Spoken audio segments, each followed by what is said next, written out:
A human whispered to the ferocious alien beast, and somehow it forgot how to roar. The galaxy's most feared predator had never been tamed, never been subdued. Its roar could shatter starship hulls, and its rage was a force of nature, until it met a human who didn't bring a weapon. Just 3 quiet words. The Ursa Maw was the Galactic Federation's ultimate biological weapon. A creature of pure instinct and fury, captured from a dying world where it had been the apex predator for 1,000,000 years. It was a mountain of iridescent scales, claws like plasma cutters, and a roar that could induce cardiac arrest in most carbon-based life forms. It was kept in a containment field on the Federation's flagship, a symbol of untamable power. And it was screaming. The sound was a physical force, shaking the very bones of the ship. Fleet Commander Cathar watched from the observation deck, his 4 eyes narrowed in frustration. The dampeners are failing. The creature's rage is infinite. We may have to terminate it. That's when the ship's botanist, a human named Elara, stepped forward. She was holding a small flowering plant from her greenhouse. "Let me try," she said, her voice barely a whisper against the cacophony. Cathar stared at her. "You? Human, your species is a Class 2 fragility risk. That creature would turn you to mist. Please," she said, her gaze steady. "Just lower the field for 5 seconds." It was a violation of 100 safety protocols. It was insanity. But the roar was overloading the ship's systems, and Cathar was out of options. He gave a grim nod. The containment field flickered. The Ursa Maw, sensing freedom, coiled its immense body to strike. The bridge crew braced for the bloody spectacle. Elara didn't flinch. She simply stepped into the containment zone and looked up at the nightmare made flesh.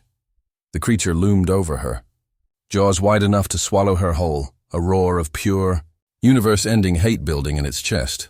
It was the sound that had broken armies. Elara looked into its eyes, not at the teeth, not at the claws, but into its ancient, tormented eyes. And she whispered 3 words. "You're not home." The roar died. Not faded, it died, strangled in the beast's throat. The Ursa Maw froze, its massive head tilting. The fury in its eyes didn't vanish, but it flickered. It was replaced by a deep, profound confusion. Elara took a slow step forward, still holding the little plant. "You're far from your forests," she whispered, her voice as soft as a breeze. "You're far from the sound of your rivers and the smell of your sun. They took you from your home." The beast let out a sound, but it wasn't a roar. It was a low, shuddering whimper. A sound of loss, so deep it was older than stars. On the observation deck, Cathar and his crew were frozen, their instruments showing a complete cessation of the creature's aggressive neurological patterns. It was impossible. Elara reached out, her hand trembling, and placed it on the creature's snout. The scales were hot like sun-baked stone. The Ursa Maw didn't tear her arm off. It closed its eyes and leaned into the touch, a single massive tear cutting a path through the dust on its face. She hummed a quiet old human lullaby. The beast's breathing slowed, matching the rhythm of her song. The galaxy's most ferocious predator had forgotten how to roar, because for the first time since its capture, someone had seen past the fury and recognized the sorrow. Cathar finally found his voice. "Human, what did you do?" Elara didn't turn around, her hand still resting on the now quiet giant. "I didn't do anything, Commander," she said softly. "I just listened." Its rage wasn't a weapon. It was a cry. It was screaming because it was lost. She looked back at the stunned aliens.